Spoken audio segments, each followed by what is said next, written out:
I'm back again. Today's video is first of three that focuses on the actual content of the suicide risk assessment. And this, so I've entitled this Risk Factors and Protective Factors. If you recall, risk factors are things that make it more likely for the client to attempt to harm themselves or kill themselves in the next few hours or the next few days. And protective factors are on the other side, things that make it less likely that they would do that. Now the context of this is, when we've been talking recently about the public health approach, interventions that target large numbers of people at the same time, such as barriers on high places. And now we've shifted and we're talking about the clinical approach. What do you do when you're sitting with someone right in front of you who has some thoughts of suicide or harming others, although, in these videos we're going to focus on suicide. So the overall conceptualization of, what makes a person try to kill themselves, there's three major factors here. That there's a mental illness involved, and from psychological autopsy studies it appears that something like 90% of people who die of suicide have a mental illness. Might be lower than that for suicide attempts or suicide ideation. Secondly, there's a stressful event, a precipitating event. The same thing we talked about in crisis intervention earlier in the semester. A stressful event, either normative or traumatic, that typically throws them into a crisis. And then the emergency arises in the context of the crisis. And that the third state then is the trigger state, which we'll get to in a second. A trigger state means not only does the person have a pre-existing mental illness, depression, let's say, or not only do they have a stressful event that happens to them, but the combination of those and perhaps other circumstances knocks them into this trigger state, a heightened state of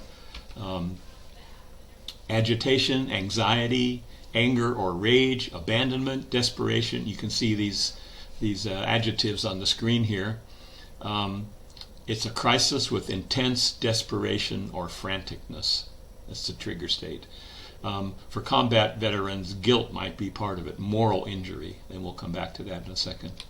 But anyway, just keep in mind, we're talking about mental illness, a stressful event, and then the trigger state, which leads to the actual suicide attempt. So we're going to talk, as I said, about risk and protective factors in the context of the individual. To what extent do you know that individual? And as we go through these risk and protective factors, you'll notice that there's going to be 53 that I'm going to talk about, which is, way too many for you to apply in any given situation. But the idea is to pick and choose the ones that are the most important, for each particular situation.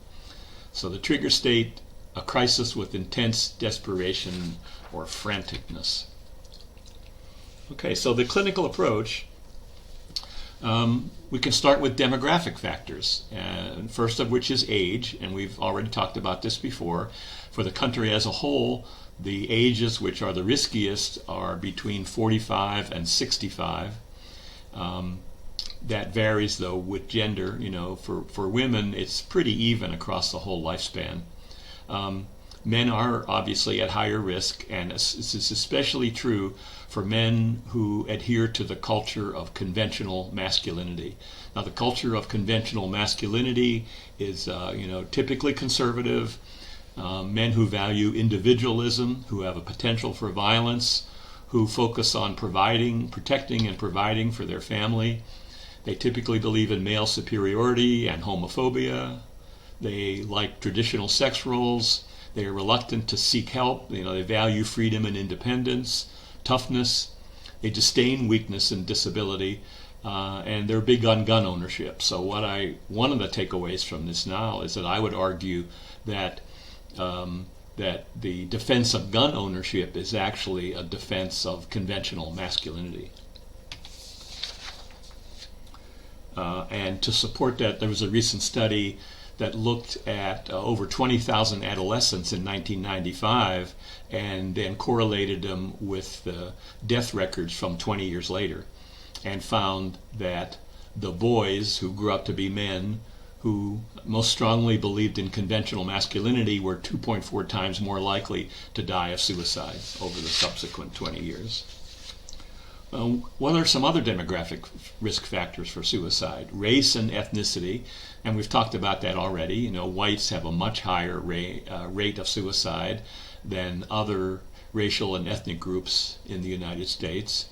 If you recall, African American women have among the lowest rates, and we talked about that already, and talked about that in class, I think, some about why that might be. Marital status or relationship status is another risk factor, and that is that people who are married or in a committed relationship are typically at lower risk, and single, divorced, or widowed people are at higher risk. And you can see some statistics on the slide here that back that up.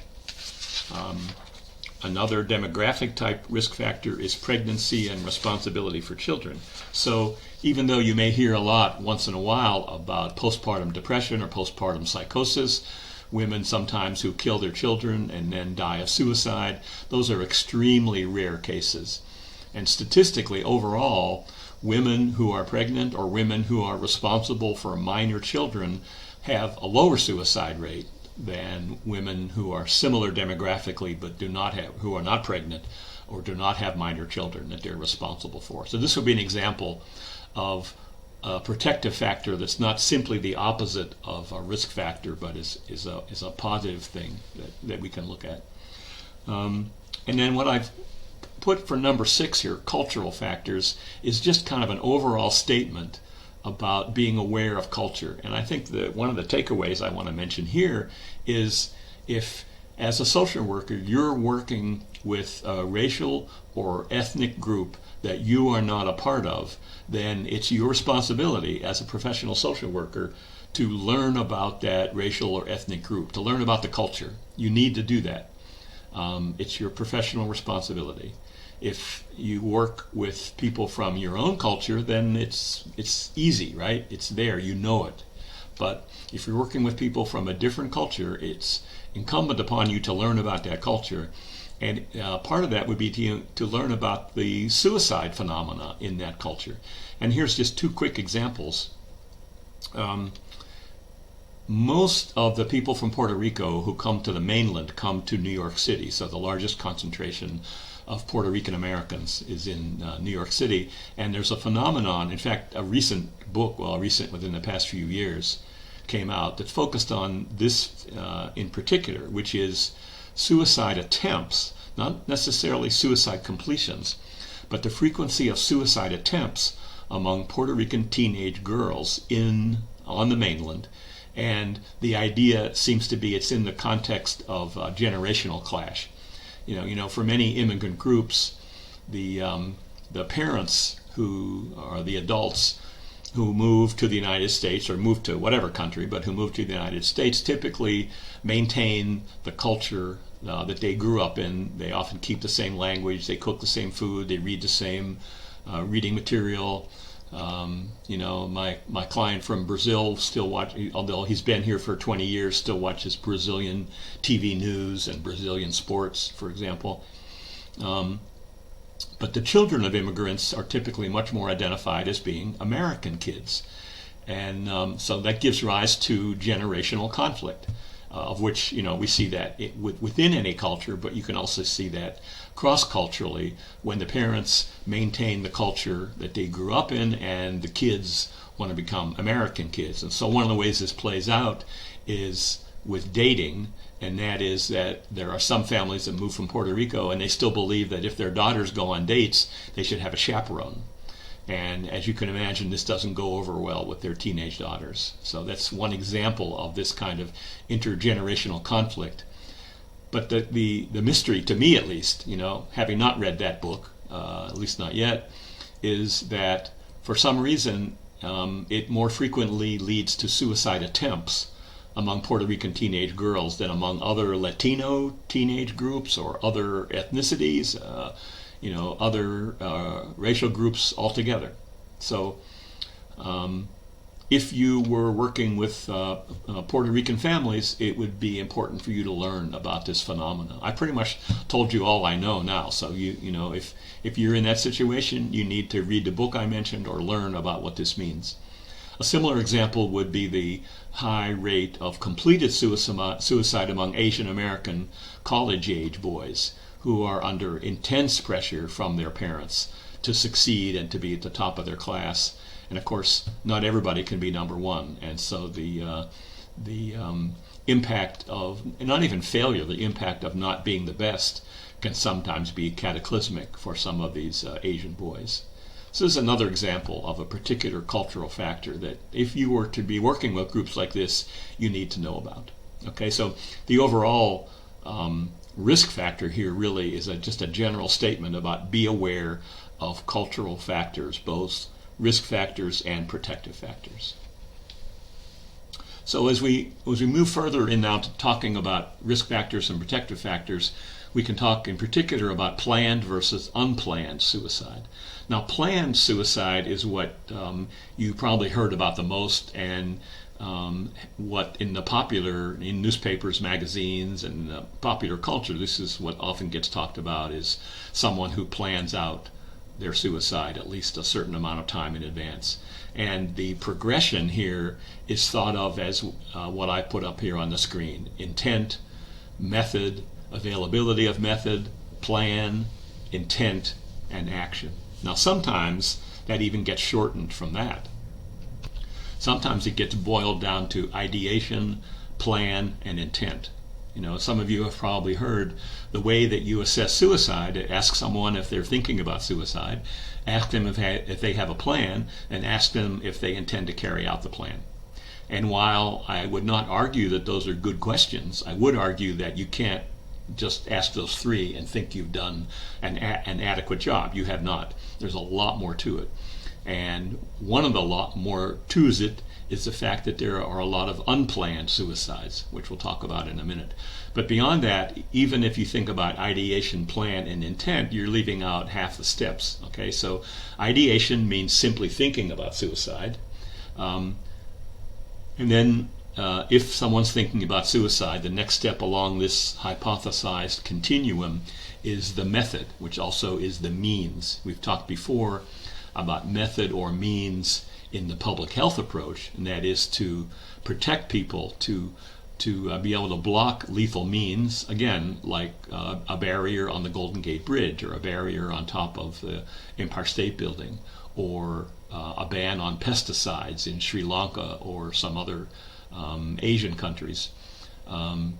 So the method or the means, if a person says to your question or spontaneously that they have thought of a method or they have thought of a means, that then makes them a little bit more risky than someone who has thought about suicide but has not thought about how they would do it.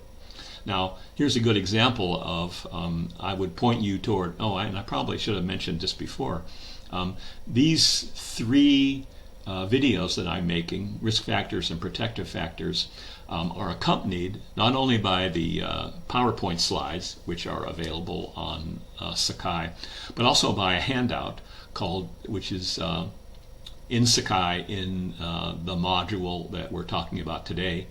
And it's called Questions for Suicide Risk Assessment. And basically it's these same 53 risk and protective factors that I'm talking about in these videos, numbered 1 through 53, but in addition to simply naming the risk or protective factor, I've also included examples of questions about how to ask about that risk factor. So in this case, it's pretty straightforward. It'd be something like, have you given any thought to how you would kill yourself? Have you thought about a way you would kill yourself? Have you thought about a method you might use if you decide to kill yourself? You know, things like that. So the second step on this progression would be the method. The third one, which people often leave out, is to ask about whether they actually have that method available to them, especially if someone says they think they might want to use a gun, and you ask, well, do you own a gun? And they say no. Now, that's a protective factor, although we know, of course, in the United States it's not that hard to go out and buy a gun, so I wouldn't weigh the fact that the person does not own a gun very heavily. But still, in general, once they've named a method, you want to find out if they have that method available to them. Fourth is the plan. And people get method and plan confused all the time. I'm sure you will hear other social workers out in the mental health world talk about a suicidal client, and someone will say, well, do they have a plan? And the social worker said, well, yeah, they're talking about hanging themselves. That is not a plan. That's a method. This mistake is made all the time. A plan is a specific method, but also all the details that go along with that. Like, where are they going to be when they carry out their attempt? Are they going to make some situation? Are they going to try to prohibit people from interrupting them? Or are they going to set it up so that they probably will be interrupted? Where and when are they going to do it? Under what circumstances? Okay, it's the details. So a plan is the method plus the details, especially where and when. The fifth step in this supposed progression, again, I say supposed because it just doesn't always go that way, despite the fact that some people would have you believe that. The fifth is the intent. Do they intend to carry out that plan? So since you've told me about wanting to kill yourself with the gun that you have, and it sounds like you've begun to make a plan about when and where you might do it, do you intend to carry that out? Or are you saying that you're going to carry out that plan that we just talked about? Or do you intend to do it? Or what do you think? Are you intending to do that? So asking about intent. And then the final step would be taking action. All right. Now, these are important, and these are important to ask about, and I'm going to talk about each one briefly. But we have to also think about, as you can see at the bottom of the slide here, some people that go directly from ideation to action. These are the so-called impulsive suicides, of which there are a lot more than we ever used to think.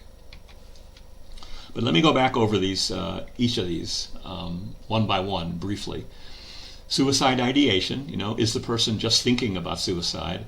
And what we found is that not only should you ask about, are they thinking about suicide now, but what's the most they've ever thought about suicide in their life? Now, you need to ask directly. You need to not use euphemisms like the worst thing you could do, or maybe the most laughable thing you could do would be to say, you're not thinking about doing anything foolish, are you? Okay?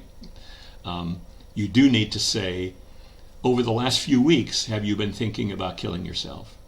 Over the last period of time, have you had thoughts about ending your life? Over the last few weeks, have you thought about suicide? Okay? And there's several things here. When you're asking about current suicide ideation, it does not mean current at this minute. It means over the last, at least the last few days, if not the last few weeks. Secondly, okay, so it's not right now, but it's the last, time period of a few weeks. And it's important to not use euphemisms, not only to be clear about it, but also to show that you're not afraid of using these terms. You're not afraid of using the word suicide, or you're not afraid to say killing yourself. If you shy away from those words, the client will pick up on it, and they'll realize that you don't have the courage to face this idea, much less help them with it, right? So sometimes when I hear practicing social workers sometimes say to clients in the world, are you having any thoughts of harming yourself? Then I would say, bluntly, I would say that's the chicken shit way out of it. Harming yourself is a different issue, and many of you know that clients harm themselves, that is, they cut themselves or they burn themselves or they do things like that, but it's an attempt to feel better. It's an attempt to get away from a state of dysphoria and agitation and a number of very unpleasant states, but it's an attempt to feel better. It's not an attempt to die. So you definitely do not ask about suicide by saying, are you having thoughts about harming yourself? That's a separate issue. And you may want to ask about that when you explore that, but that's a totally separate issue. And of course, you don't want to state it so that you're giving away the answer that you'd like to hear. Like, you're not having any thoughts of suicide, are you? This is like coaching the person, or, the counsel is leading the witness, right? You need to ask in a neutral way so that they're free to answer either way. So you need to use the word killing and not hurting, And if they say yes, and implicit because you've asked over the past few weeks, then you should follow that up with, well, for how long? How frequent? How intense is it? And you can see I put on the slide here, peel the onion. Peel the onion is a metaphor for each answer, a next question should occur to you, and you can go further and further and deeper into their thoughts about suicide. Now, according to Kessler's National Comorbidity Survey, the lifetime prevalence of suicide ideation is 13.5%. That is, about 1 out of 8 people, adults in the United States, have thought about suicide at some time in their life. But as I mentioned from the last slide, there's been some studies, you can see a couple I mentioned here, is that eventual suicide is more correlated with worst ever ideation, not necessarily current ideation, which then leads to the idea that after you ask someone, have you been thinking about suicide over the last few weeks, and you explore that you also ask them, well, what's the most you ever thought about suicide in your life? The worst ever, the most intense thoughts about suicide you've ever had, and when did that happen, and what were the circumstances surrounding that? And if that worst ever is indeed worse than the current ideation, then that means you up the balance scales. Remember, when we're doing a risk assessment, we have a balance scales with risk factors on one side and protective factors on the other. And this would go a little bit heavier on the risk factor side if their worst ever was worse than their current ideation. Now, it's also important at some time in this interaction, this one-shot emergency intervention, it's important that at some point you convey empathy for the suicidal wish. Now, empathy for the suicidal wish just means that you express empathy one way or another, that basically you can understand why they might think about killing themselves. And typically it's along the lines of a person saying, I just want the pain to end. So you can understand that they've tried many other ways to try to feel better, to try to get the pain to go away, and it hasn't worked, or it hasn't worked consistently. So you can see why they might consider suicide. You understand that. You get it. You don't want them to do it. You hope that the two of you can find another solution, but you can understand it. And it's important to do this to establish that you really do understand where they're coming from. As social workers, I think we're really typically pretty good at expressing empathy for a lot of things that clients might be feeling. Even things that we might say are not morally positive or admirable or something like that. But often social workers stop short of expressing empathy for thoughts of suicide. And obviously I think that's because people are afraid that it might promote the idea of suicide a little bit more. But it doesn't. In fact, it helps the client feel understood. And so there really is not an issue of planting the idea or making the thoughts of suicide worse, but rather most often clients feel relieved that someone can understand them, that they have someone they can talk over these scary ideas with, and simply being able to talk about it in an open way is going to tilt the balance scales a little bit back toward the protective side, the safer side. Okay? So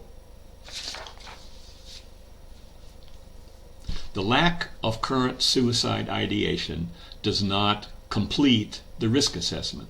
So if you ask, well, given the difficult time you've been going through, have you been having any thoughts of suicide over the last few weeks? And they say, no. And they say it in a convincing way. They don't say, oh no, right? They say, well, no. Or they say, well, no, not really. And, well, what do you mean, not really? But suppose they say to you in a convincing way that they're not really thinking about suicide. That does not end the risk assessment. You don't just write on the chart, no SI, and decide that you're done there. Now, there is a possible exception. So that would be, as I put on the slide here, that they have no mental illness that's associated with suicide. And I'll tell you what those are either later in this video or the next video. And they have had no thoughts of suicide ever. So the shortest suicide risk assessment could be no current thoughts of suicide, no thoughts of suicide ever, and no mental illness that makes someone vulnerable to suicide. That could be the shortest, maybe. And I would argue that most of the clients you deal with are going to have one of the mental illnesses that makes them vulnerable to suicide. Again, we'll see that soon, but you're not going to be surprised. It's schizophrenia, bipolar disorder, depression, alcohol, drug abuse, PTSD, nothing very surprising. Okay, so simply a person saying they haven't had any recent thoughts of suicide is not enough. We need to go further. Okay, so lack of suicide ideation does not necessarily mean there is no risk. In one study of 76 inpatients over a long period of time who died of suicide, 30 of whom were admitted for suicide ideation or suicidal behavior, 59 of the 76 who died denied suicide ideation during the last interview they had with the staff before their death. Okay, these people were inpatients in a psychiatric hospital, and most inpatients, especially those who have been admitted for something to do with suicide, are being interviewed and talked to frequently every day. And in this study, of the 76 people who killed themselves while in the hospital, 59 of them denied that they were thinking about suicide in that last interview. Now, I don't have the data about how long before they died was that last interview, but I'm guessing it's just going to be a day or two or three. Okay?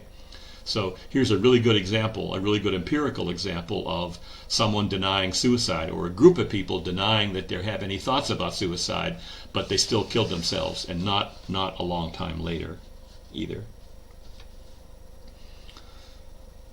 And we need to keep in mind that some clients are afraid to admit about thoughts of suicide. In a recent study of 66 clients who were in psychotherapy who revealed that they had thoughts of suicide, but they concealed it from their therapist, and they basically said to this outside interviewer with a reassurance of confidentiality and that no action would be taken, that the main reason they did that was they were afraid of being involuntarily hospitalized. So that really leads us then to the conclusion of, if you're working with someone over time and you want to make sure that they are honest with you about their thoughts about suicide, you need to talk about what would actually trigger involuntary hospitalization and what would not. Many clients think, and I've had people say this to me, they say it jokingly, you're not going to lock me up now. So when I say, have you had thoughts of suicide over the last few weeks, they say a variety of things like, well, I guess I shouldn't tell you this, but, well, you're not going to lock me up now, are you? Or, well, what are you going to do if I say I have? Or, a number of things. And I reassure them, and then they go on to tell me about it. Okay? So we need to explain the actual circumstances, which is much more a serious situation, much more an issue of imminent suicide than many clients have this erroneous idea that just the fact that they thought about suicide for 3 days last week is going to get themselves thrown in the hospital. So once again, ideation, plan, and intent is not a full risk assessment. Are you thinking about suicide now? That would be the narrow now, as opposed to the over the past few weeks. Secondly, do you have a plan, which a lot of people, clinicians, social workers, confuse with method? And finally, do you intend to carry out that plan? But in a bizarre outcome, maybe not so bizarre because they're really in it for saving money, insurance companies and managed care organizations would often refuse to authorize hospitalization unless you can tell them that the client has said yes about these 3 questions. And they don't care about any other questions. And they don't care about your much more fully developed risk assessment. They just want to know about these 3 questions. And it's, in my opinion, this is malpractice. This is totally inappropriate, but they do it. Okay, as I say here, there's a lot more to it.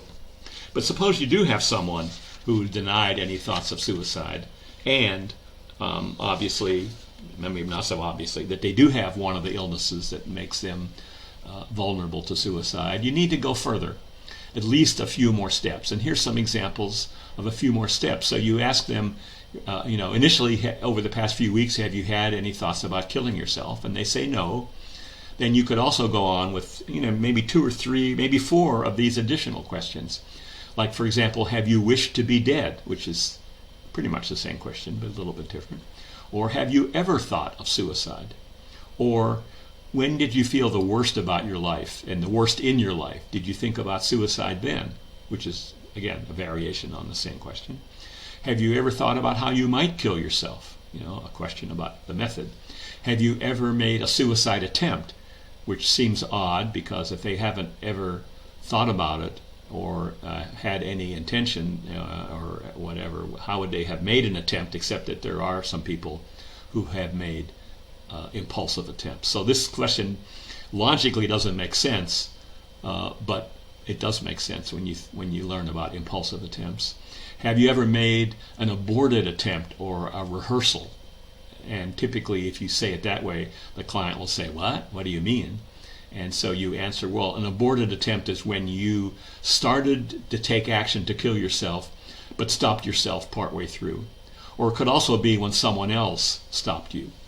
Or it could also be a rehearsal when you had no intention of actually going all the way, but you took out all your pills and looked at them to see if you had enough. Or you took out the gun and loaded it and held it to your head just to see what that would feel like.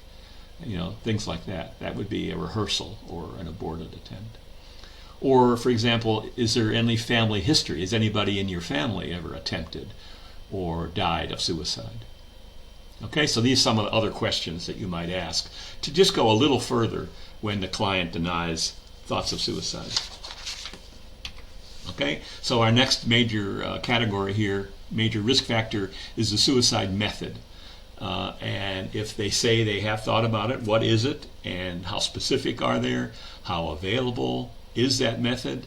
And then to at least a couple of steps, you should ask them if they admit to one method, if they've given any thought to any other methods. Now, in the Shea book, the book that we'll be reading, hopefully you are reading already for this course, Shea talks about one of his validity techniques, which he calls the gentle assumption. And this is when you do not say, well, have you thought about killing yourself in any other way? You make the gentle assumption that they have, and you ask it by saying something like, well, what other methods have you thought about? So you're sort of assuming it's a yes, and you're pushing forward for the other specifics. And Shea actually, at another point in his book, he argues that we should actually name every other method. Now, I don't go that far, but he argues, and he's, I'm an expert, but he's an even bigger expert than I am. He argues that if the client says, I've thought about taking pills, that you should say, well, have you thought about hanging yourself? Have you thought about asphyxiating yourself in the garage? Have you thought about getting and using a gun? Have you thought about jumping from a high place? He argues we should ask each one specifically.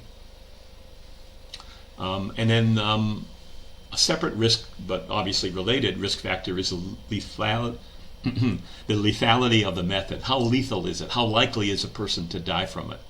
And the methods with the highest lethality are guns and jumping. That the probability of dying is very high for these methods.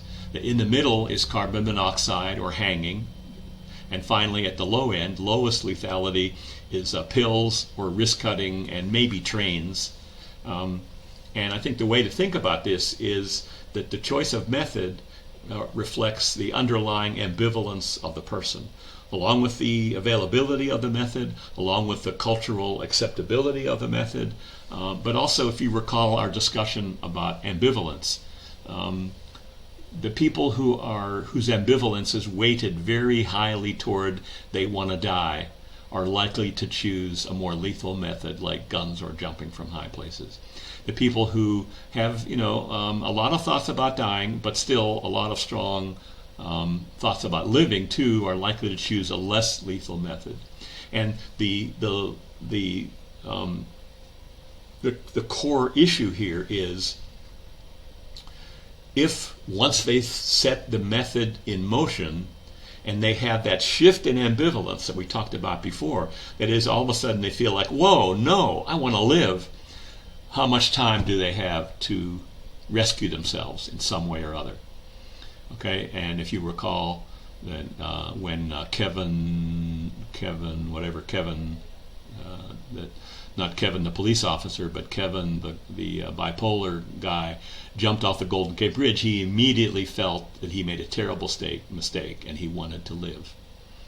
And we know, as I've mentioned before, it's very common for people to take a bunch of pills and then call 911 and rescue themselves. So, in fact, it's so common that I think that in the majority of cases, not all, but in the vast majority of cases, and I would guess, I've never seen any literature about this. I don't think it's ever been measured exactly in this way, but that I would say at least 80% of people, once they set their method and plan in motion, then they have that immediate shift in ambivalence that says, no, I want to live, I want to live. So the lethality of the method reflects that. If their shift in ambivalence happens after they've jumped off the Golden Gate Bridge or after they pulled the trigger, it doesn't matter. There's no time. If they have that strong feeling of, wait a minute, I want to live, after they've begun to run the car in the closed garage, or once they've begun to hang themselves, then there often is time to rescue themselves. As we'll see in a minute, many people rescue themselves in a way that they still have their feet on the floor, or that they could grab a hold of something, that they could rescue themselves if they chose to. And then finally, with the low lethality methods like wrist cutting and taking pills, typically there's a significant amount of time, 20 minutes, 30 minutes, 45 minutes, that a person has, that if their ambivalence shifts and they decide to save themselves, that they have time to do that. Okay. Another risk factor is the subjective perception of the lethality. So you also want to keep in mind, if the person says, well, what I thought about is taking pills, and you ask, do you have any pills available that you might do that with? And they say, yeah, I've been saving up and I have like 6 or 8 Klonopin at home, and I thought I would take those.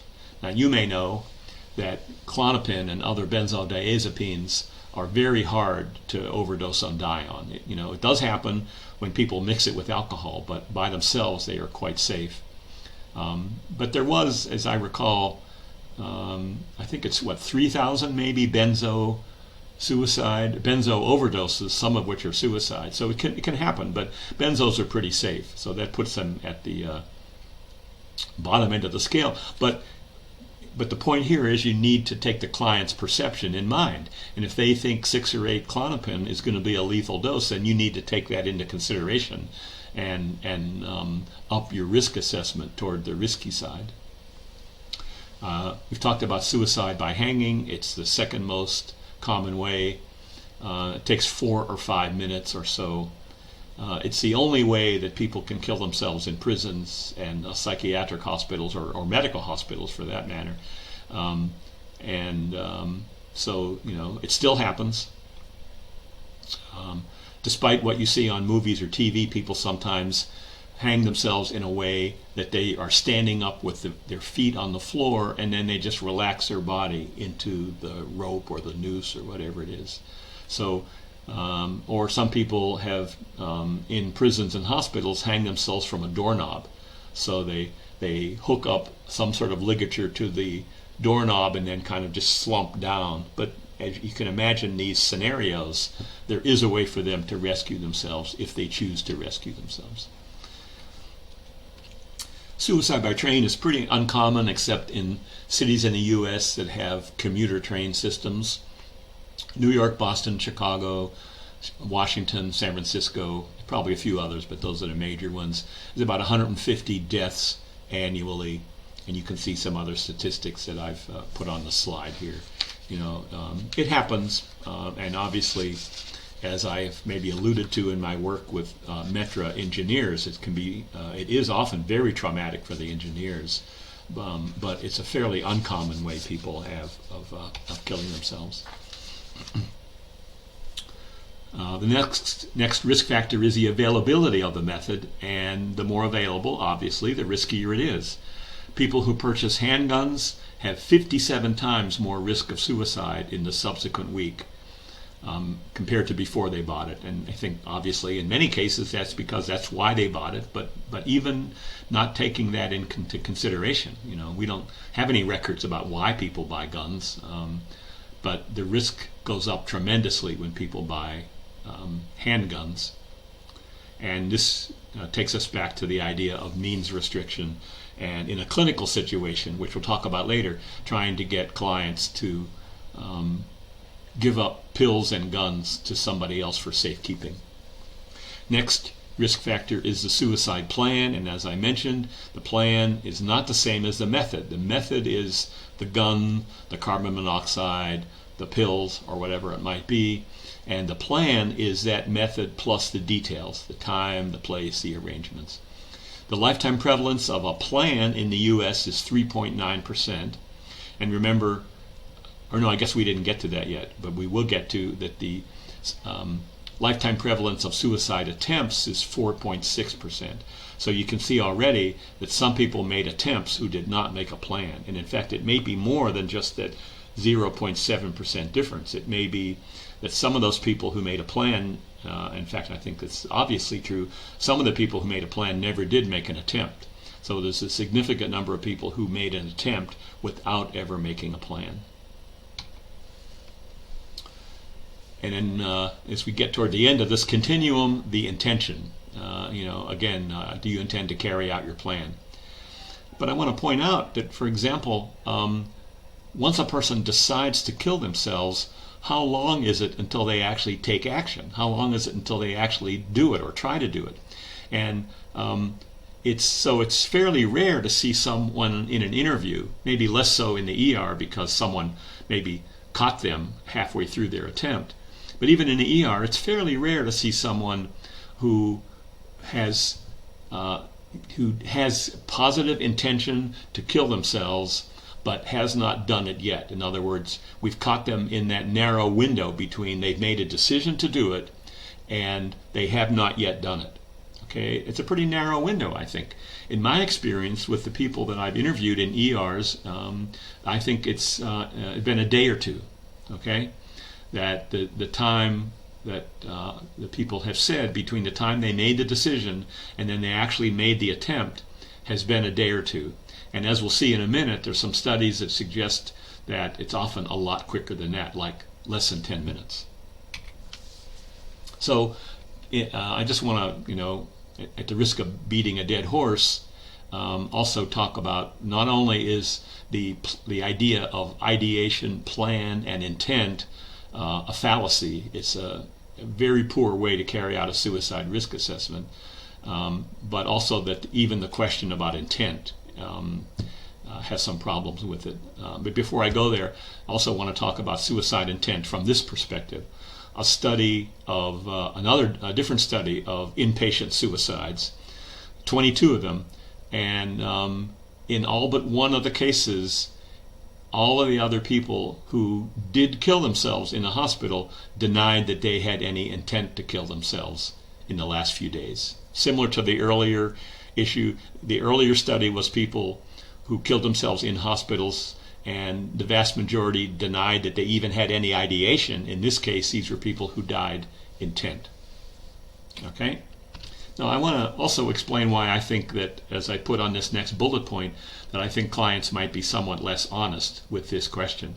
Now, in general, I think when you carry out a risk assessment like this and talk to people about their thoughts of suicide, that overall they tend to be honest.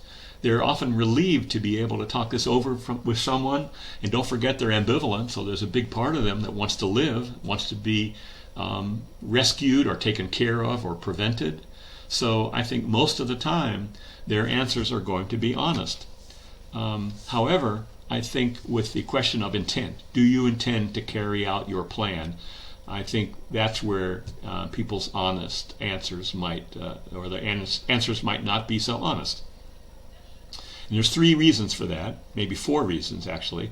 But the first one is, once again, clients are ambivalent.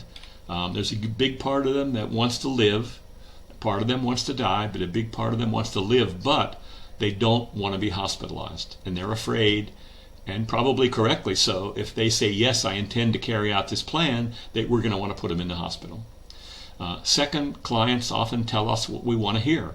And in these situations, as cool, calm, and collected as you may be, it's still not that unlikely that you might reveal through your mannerisms or way of asking these questions or whatever that you really hope that they say, no, I don't plan to carry this out.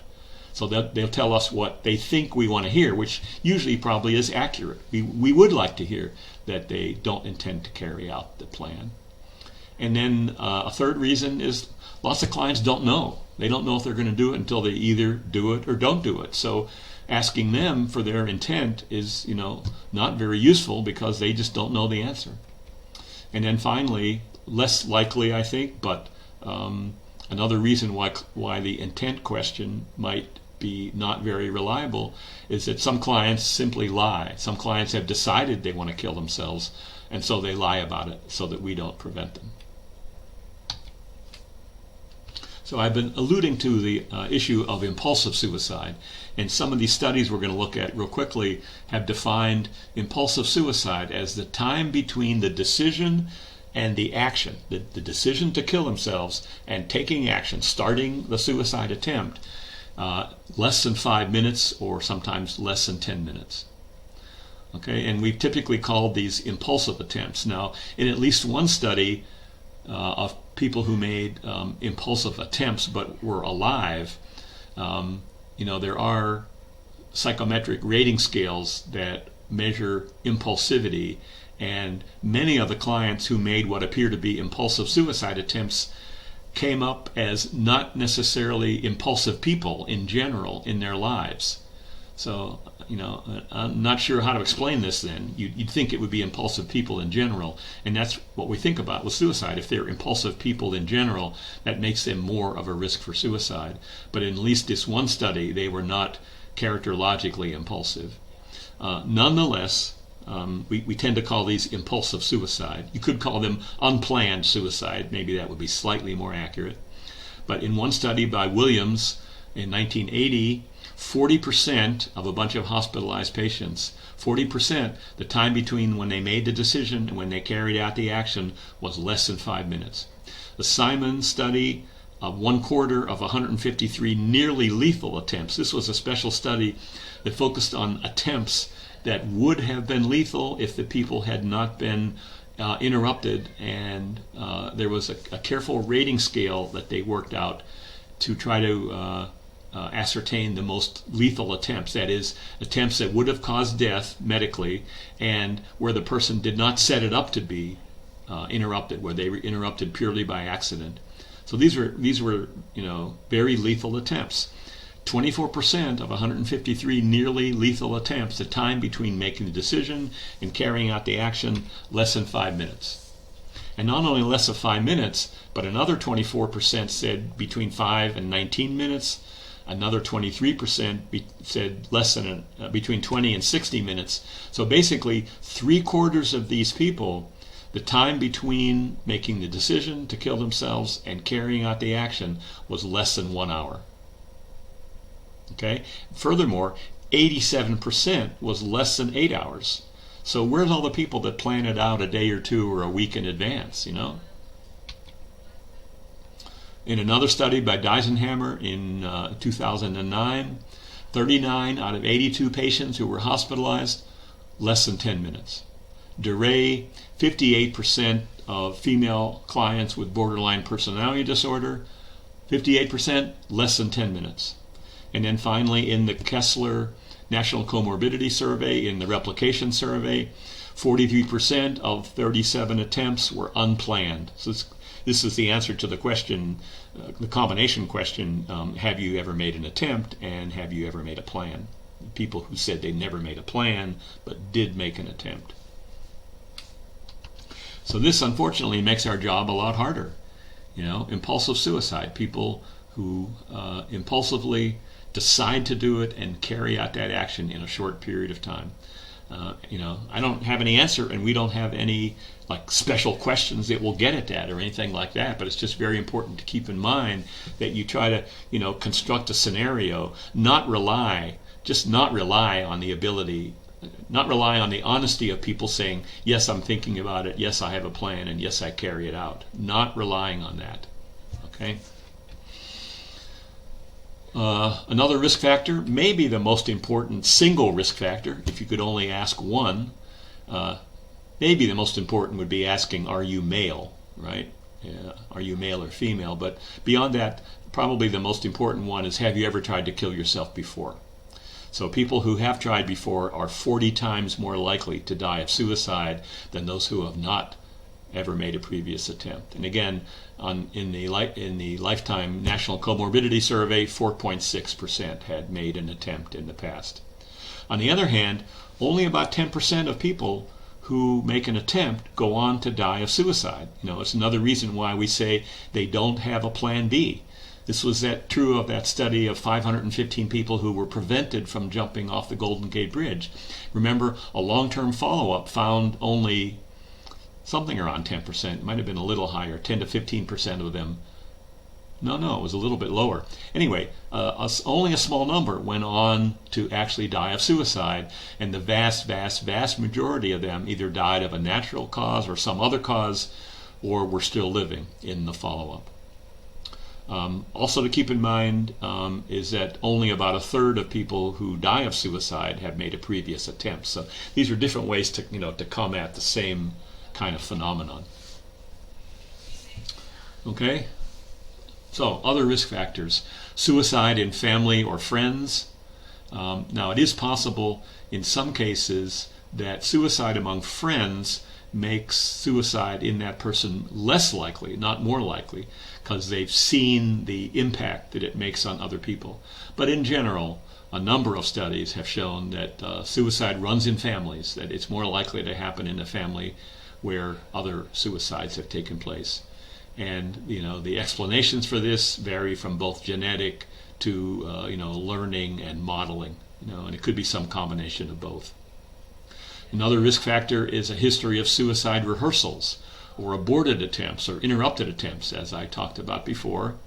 And I remember interviewing a client who said he had never tried to kill himself, but when I asked about interrupted attempts or aborted attempts, he told me about a period of time, not long in the past, but not exactly contiguous with that day, where he had gone out in the backyard into a shed every night for about a month and held a loaded shotgun to his head and thought about whether he should kill himself or not. Every night for a month.